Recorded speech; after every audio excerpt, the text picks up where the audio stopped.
আসসালামু আলাইকুম রহমতুল্লাহ। আশা করছি আল্লাহর রহমতে আপনারা সবাই ভালো আছেন।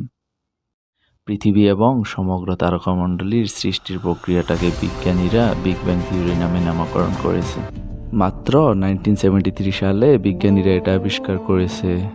সাধারণভাবে বিগ ব্যাং থিওরিকে আমরা এভাবে বুঝতে পারি যে এক বড় অসর ধরনের ধামাকা, যার মাধ্যমে চন্দ্র, সূর্য, পৃথিবী এবং সমস্ত তারকামণ্ডলীর উৎপত্তি হয়েছে।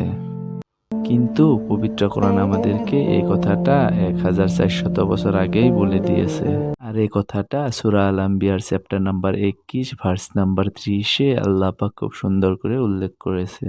অবিশ্বাসীরা কি জানতে পারেনি যে আকাশ এবং পৃথিবী এক সময় একত্রিত ছিল, অতঃপর আমি তাদের পৃথক করে দিয়েছি এবং আমি প্রত্যেক জীবন্ত জিনিসকে পানি থেকে সৃষ্টি করেছি।